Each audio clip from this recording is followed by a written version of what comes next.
आज की इस गहरी चर्चा में हम एक बहुत ही दिलचस्प विषय पर बात करने वाले हैं। मैंने अक्सर देखा है कि जब भी हम इतिहास के सबसे अमीर या सफल लोगों की बात करते हैं ना, तो लोग मान लेते हैं कि इनके पास कोई पुश्तैनी पैसा होगा या फिर किस्मत बहुत अच्छी रही होगी। हाँ बिल्कुल, और यही सबसे बड़ी गलतफहमी है जो लोगों के दिमाग में बैठ गई है। सही कहा।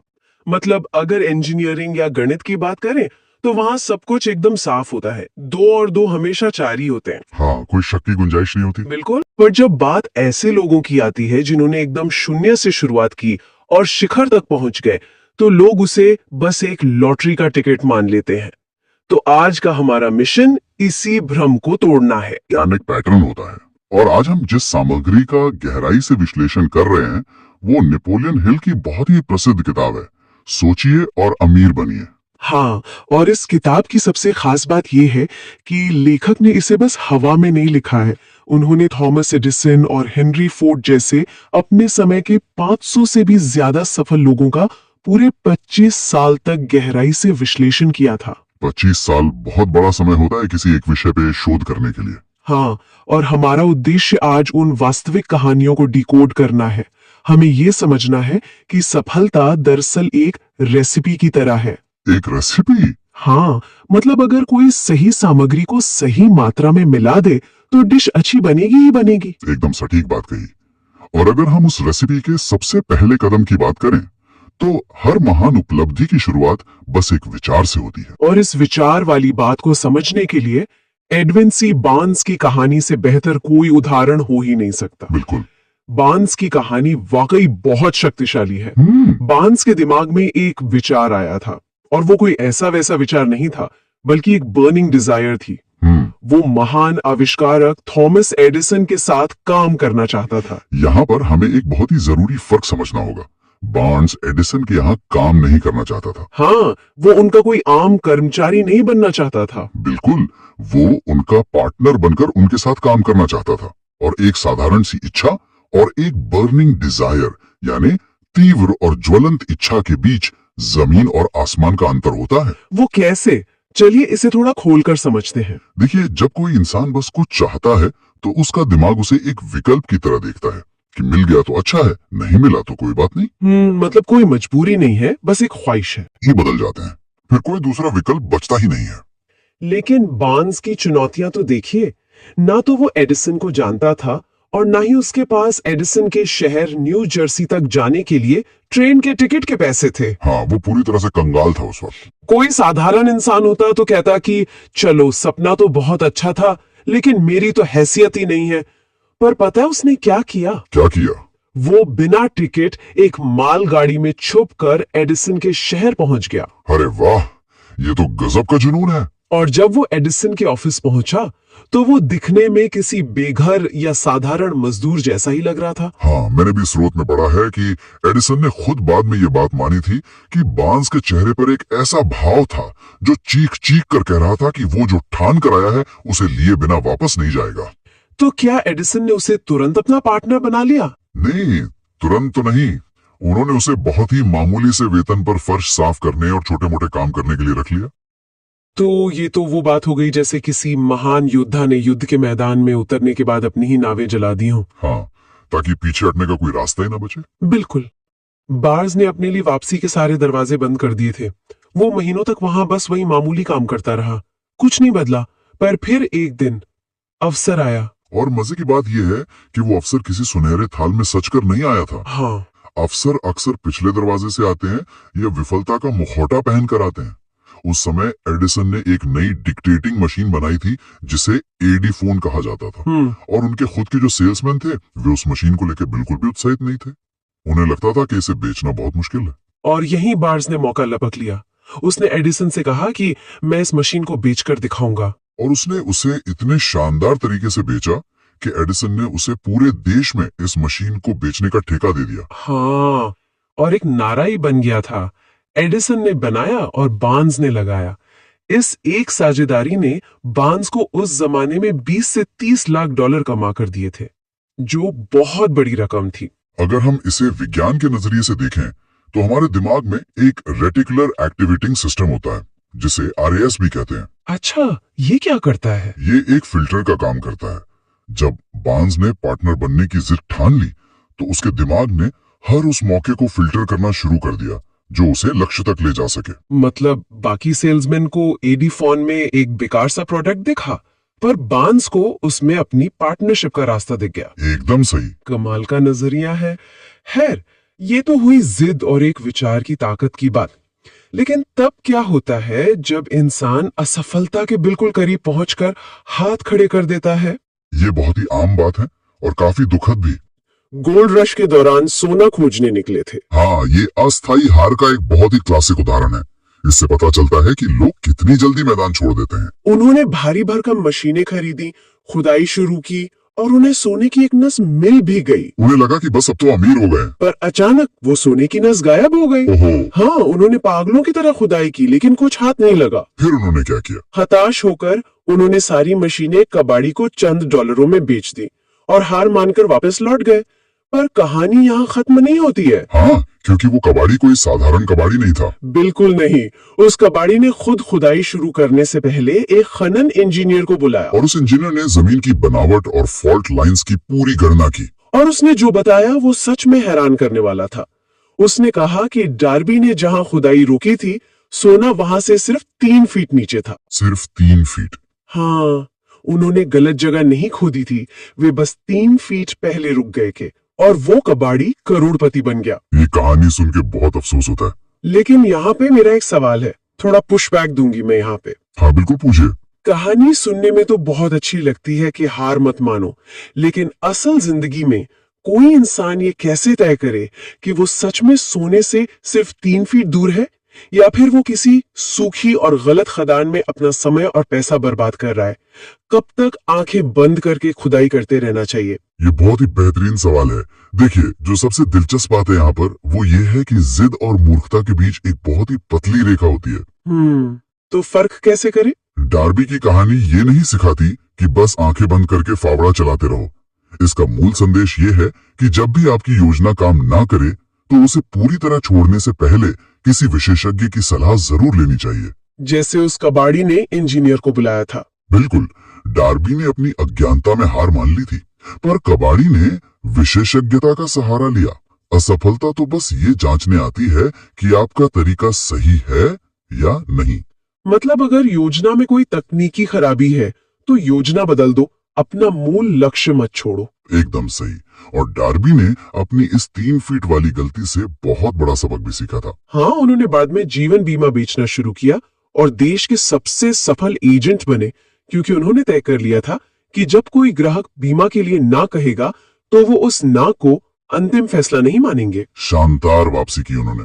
लेकिन डार्बी की कहानी में आपने जो विशेषज्ञ शब्द इस्तेमाल किया उसने मेरा ध्यान खींचा है। अच्छा, वो कैसे? आज के समाज में जहां हर कोई बस डिग्रियों के पीछे भाग रहा है, लोग अक्सर ये बहाना बनाते हैं कि मेरे पास अच्छी शिक्षा नहीं है या बड़ी डिग्री नहीं है, इसलिए मैं सफल नहीं हो सकता। ये एक बहुत बड़ा भ्रम है और थॉमस एडिसन या हेनरी फोर्ड जैसे लोगों ने इस भ्रम को पूरी तरह से तोड़ दिया। हाँ, मतलब फोर्ड और एडिसन जैसे लोग बिना शिक्षा के इतने बड़े मुकाम तक कैसे पहुंच गए? इसके लिए हमें सामान्य ज्ञान और विशिष्ट ज्ञान के बीच का अंतर समझना होगा। थोड़ा इसे समझाइए। देखिए, दुनिया सामान्य ज्ञान से भरी पड़ी है। इंटरनेट पर आज हर तरह की जानकारी मौजूद है, लेकिन वो सामान्य ज्ञान तब तक शक्ति नहीं बनता जब तक उसे किसी निश्चित लक्ष्य की ओर सुव्यवस्थित और निर्देशित न किया जाए। मुझे हेनरी फोर्ड का वो किस्सा याद आ रहा है। फोर्ड बहुत गरीब थे और उनकी कोई खास औपचारिक पढ़ाई भी नहीं हुई थी। हाँ, उन्होंने 10वीं तक भी ढंग से पढ़ाई नहीं की थी शायद। बिल्कुल। और एक बार शिकागो के एक अखबार ने उन्हें अज्ञानी शांतिवादी कह दिया था। फिर तो फोर्ड ने पक्का उन पर मुकदमा कर दिया होगा। हाँ, फोर्ड ने उन पर मानहानि का मुकदमा कर दिया और अदालत में वकीलों ने फोर्ड को अज्ञानी साबित करने के लिए उनसे दुनिया भर के सामान्य ज्ञान के अजीबोगरीब सवाल पूछने शुरू कर दिए। जैसे कि ब्रिटिश सैनिकों को अमेरिका क्यों भेजा गया था। हाँ, और उस समय फोर्ड ने जो जवाब दिया वो मेरे हिसाब से सफलता के मनोविज्ञान का सबसे बड़ा रहस्य है। उन्होंने क्या कहा था? जब वकीलों ने उन्हें बहुत परेशान कर दिया तो फोर्ड ने कहा कि मेरी डेस्क पर बटनों की एक कतार है। जब मुझे किसी सवाल का जवाब चाहिए होता है तो मैं बस एक बटन दबाता हूं और एक ऐसा विशेषज्ञ मेरे सामने आ जाता है जो उस सवाल का जवाब दे सकता है। अरे वाह, फोर्ड ने कहा कि मैं अपने दिमाग को इन फालतू के तथ्यों से क्यों भरूं जब मेरे पास ऐसे लोगों की टीम है जो मेरे लिए काम कर सकते हैं। क्या गजब का आत्मविश्वास था उनका। इसका सीधा सा मतलब है कि सारा ज्ञान आपके अपने दिमाग में होना जरूरी नहीं है। बिल्कुल, आपको बस ये पता होना चाहिए कि जरूरत पड़ने पर वो ज्ञान कहाँ से और कैसे प्राप्त किया जा सकता है। और इसी को लेखक ने मास्टरमाइंड सिद्धांत कहा है। मतलब ऐसे लोगों का एक समूह बना लेना जो आपके लक्ष्य को पूरा करने में मदद कर सके। एडिसन भी तो स्कूल केवल 3 महीने ही गए थे, तो असली शिक्षा का मतलब डिग्रियां जमा करना नहीं है। सही बात है। अगर हम शिक्षा शब्द की बात करें तो अंग्रेजी का शब्द एजुकेशन लैटिन भाषा के शब्द एडुको से आया है। एडुको, इसका क्या मतलब होता है? इसका अर्थ होता है भीतर से बाहर निकालना या विकसित करना। मतलब दिमाग में बस तथ्यों को ठूसना नहीं, जी। बल्कि अंदर की क्षमताओं को निखारना। एकदम सटीक। चलिए, अब तक हमने विचार, बर्निंग डिजायर, जिद और ज्ञान के बहुत सारे शानदार उदाहरण देख लिए। हाँ, काफी गहरी चर्चा हो गई इन पर। तो क्या अब हम इन सारी बातों को एक साथ पिरोकर देख सकते हैं? मतलब लेखक ने 500 सफल लोगों के जीवन से जो 13 नियम निकाले हैं, वे असल में काम कैसे करते हैं? बिल्कुल, इन 13 नियमों को हम एक मशीन के पुर्जों की तरह समझ सकते हैं ताकि बहुत ज्यादा सूचनाओं का बोझ ना लगे। हाँ, वो बेहतर रहेगा। अगर हम शुरुआत करें तो सबसे पहले आता है आंतरिक ढांचा, जिसमें पहला है इच्छा, जो कि इस पूरी मशीन का स्टार्टर है। सफलता का प्रारंभिक बिंदु। उसके बाद आता है विश्वास, मतलब अपने लक्ष्य की प्राप्ति पर अटूट यकीन होना। और फिर तीसरा है आत्म सुझाव, है ना? हाँ, आत्म सुझाव। ये बहुत ही दिलचस्प मनोवैज्ञानिक प्रक्रिया है। ये अपने अवचेतन मन को बार बार सकारात्मक संदेश देने की कला है। इसे हम ऐसे समझ सकते हैं कि हमारा मन एक उपजाऊ बगीचे की तरह है। अगर हम उसमें जानबूझकर सफलता और विश्वास के बीज नहीं बोएंगे, तो डर, शक और नकारात्मकता के खरपतवार अपने आप उगाएंगे। क्या बेहतरीन उदाहरण दिया है आपने। बिल्कुल ऐसा ही होता है। जब आप बार बार खुद को लक्ष्य की याद दिलाते हैं तो आप दिमाग की वायरिंग बदल रहे होते हैं। तो ये 3 चीजें तो आंतरिक हो गई। इसके बाद कार्य करने की अवस्था आती है ना? हाँ, क्योंकि सिर्फ सोचने से महल नहीं खड़े होते। इसमें शामिल है कल्पना, जिसे विचारों की कार्यशाला कहा गया है, जहाँ सारे आइडियाज बनते हैं। सही कहा। और फिर जरूरत पड़ती है एक सुव्यवस्थित योजना की, और उसके बाद आता है निर्णय। निर्णय के बारे में मैंने गौर किया कि टाल मटोल यानी काम को टालना सफलता का सबसे बड़ा दुश्मन है। सफल लोग तुरंत निर्णय लेते हैं। हाँ, और अगर उन्हें अपना फैसला बदलना हो तो वे बहुत धीरे धीरे बदलते हैं, जबकि असफल लोग बस सोचने में समय निकालते हैं और हर छोटी बात पर फैसला बदल देते हैं। और फिर 8वां नियम है लगन, जो इस निर्णय को जिंदा रखती है। जैसे डार्बी की कहानी में हमने देखा, बिना लगन के तो सबसे अच्छी योजना भी उस 3 फीट पहले छोड़ी गई खदान जैसी ही बेकार हो जाती है। एकदम सही। इसके बाद 9वां नियम है मास्टरमाइंड की शक्ति, जिसकी हमने फोर्ड के समय बात की थी। पर 10वें नियम पर आकर कहानी थोड़ी रहस्यमय और अजीब हो जाती है। आप सेक्स ऊर्जा के रूपांतरण की बात कर रही हैं। हाँ, मतलब व्यापार, मशीनरी और सफलता की बात हो रही थी, अचानक से सेक्स ऊर्जा कहाँ से आ गई? ये थोड़ा विषय से भटकावा नहीं लगता? पहली बार सुनने में ये थोड़ा अटपटा जरूर लगता है, लेकिन इसे एक मनोवैज्ञानिक नजरिए से समझिए। बताइए। इंसान के भीतर जो यौन ऊर्जा होती है वो सबसे शक्तिशाली और प्राकृतिक ऊर्जा है। ये जीवन को जन्म देने वाली शक्ति है। हाँ, वो तो है। तो लेखक का कहना है कि अगर इस ऊर्जा को सिर्फ शारीरिक स्तर तक सीमित ना रखकर इसकी दिशा मोड़ दी जाए, मतलब इसे ट्रांसम्यूट कर दिया जाए। अच्छा, तो ये रचनात्मकता में बदल जाती है? बिल्कुल, ये इंसान को अकल्पनीय रचनात्मकता, साहस और दृढ़ संकल्प देती है। ये बस अपने अंदर के सबसे तीव्र जुनून को अपने लक्ष्य की तरफ निर्देशित करने की कला है। भावनाओं का चैनलाइजेशन है। मतलब उस प्राकृतिक ऊर्जा को एक रचनात्मक आग में बदल देना। ये तो वाकई बहुत गहरा विचार है। हाँ, इसके बाद 11वां नियम है हमारा अवचेतन मन, जो दिन रात एक हार्ड ड्राइव की तरह काम करता रहता है। और 12वां है हमारा मस्तिष्क, जिसे एक ब्रॉडकास्टिंग स्टेशन माना गया है जो विचारों को भेजता और ग्रहण करता है। और अंत में आता है 13वां नियम, छठी इंद्रिया। ओहो, ये तो सबसे ज्यादा चौंकाने वाला हिस्सा था। लेखक ने इसमें एक काल्पनिक कैबिनेट मीटिंग की बात की है ना? हाँ बिल्कुल। मतलब वो हर रात आंखें बंद करके कल्पना करते थे कि इब्राहिम लिंकन, थॉमस एडिसन और डार्विन जैसे महान लोग उनके सामने एक मेज पर बैठे हैं और वे उनसे सलाह ले रहे हैं। सच कहूं तो ये मुझे किसी विज्ञान कथा या भूतिया कहानी जैसा लगा। क्या सच में कोई अपने दिमाग में आत्माओं को बुला रहा था? नहीं, ये कोई भूत प्रेत या विज्ञान कथा की बात नहीं है। इसे हम रोल प्लेइंग या विजुअलाइजेशन का सबसे ऊंचा स्तर कह सकते हैं। तो वो असल में लिंकन से बात नहीं कर रहे थे? बिल्कुल नहीं। उन्होंने इन महान लोगों की जीवनी और उनके सोचने के तरीके का इतना गहरा अध्ययन किया था कि उनके अवचेतन मन ने इन हस्तियों का एक मानसिक मॉडल तैयार कर लिया था। अच्छा। हाँ, तो जब कोई मुश्किल आती थी तो उनका दिमाग सोचता था कि अगर लिंकन यहाँ होते तो क्या करते, और उनका अवचेतन मन उस मॉडल के आधार पर खुद ही एक बेहतरीन समाधान दे देता था। छठी इंद्रिय दरअसल वही स्थिति है जहां मन बिना किसी सचेत प्रयास के सही रास्ता दिखाने लगे। कमाल है। मतलब आपके पास दुनिया के सबसे महान सलाहकारों की एक टीम हमेशा दिमाग में मौजूद है। अगर हम इन सभी नियमों को एक साथ देखें तो ये सच में एक शानदार मशीन की तरह लगता है। बिल्कुल। इच्छा स्टार्टर है तो लगन उसका ईंधन है, विशिष्ट ज्ञान और मास्टरमाइंड उसके पुर्जे हैं, और अवचेतन मन उस मशीन का ऑटो पायलट सिस्टम है। एकदम सटीक। और ये मशीन तभी पूरी क्षमता से काम करती है जब इसके सारे पुर्जे एक साथ समन्वय में काम कर रहे हों। आप इस रेसिपी को आधा अधूरा इस्तेमाल नहीं कर सकते। तो आज की इस पूरी गहरी चर्चा का निष्कर्ष यही निकलता है कि सफलता कोई जादू या असाधारण भाग्य नहीं है।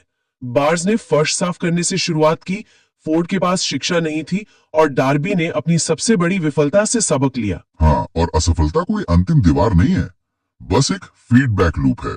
लेकिन आज की चर्चा को खत्म करने से पहले एक बात जो मुझे बहुत दिलचस्प लगी, इंसान अक्सर अपनी विफलताओं को सही ठहराने के लिए बहुत सी कहानियां गढ़ता है। हाँ, स्रोत सामग्री में असफलता के 30 कारण और 55 ऐसे बहानों की सूची दी गई है जो लोग आमतौर पर बनाते हैं। जैसे कि अगर मेरे पास पैसा होता तो मैं ये कर लेता, या अगर मेरे पास अच्छी शिक्षा होती, या अगर मेरे हालात सही होते। ये बहाने बस एक सुरक्षा कवच की तरह होते हैं, और दिक्कत ये है कि जब इंसान इन्हें बार बार दोहराता है तो अवचेतन मन इन्हें सच मान लेता है और उसी के अनुसार परिणाम देने लगता है। ये तो आत्म सुझाव का एकदम नकारात्मक रूप हो गया। बिल्कुल। तो इस गहरी चर्चा को समाप्त करते हुए सोचने के लिए एक बहुत ही विचारणीय प्रश्न है। हाँ, बताइए। कल्पना कीजिए कि आज रात कोई जादुई ताकत इंसान के दिमाग से उसका सबसे पसंदीदा बहाना हमेशा हमेशा के लिए मिटा दे। मतलब उसे याद ही ना रहे कि वो ये बहाना बनाता था। बहुत ही दिलचस्प कल्पना है। तो कल सुबह उठकर वो कौन सा सबसे पहला कदम होगा जो उठाने के लिए इंसान मजबूर हो जाएगा? ये सच में बहुत ही शक्तिशाली सवाल है सोचने के लिए। बिल्कुल सोचिए इस पर, क्योंकि भले ही बाहर की दुनिया आपके विचार ना पढ़ सके, लेकिन आपका अवचेतन मन हमेशा उस पहली कोशिश का इंतजार कर रहा होता है। इसी विचार के साथ आज की इस गहरी चर्चा को हम यहीं विराम देते हैं। सुनते रहिए, सीखते रहिए और अपने विचारों को सही दिशा में मोड़ते रहिए।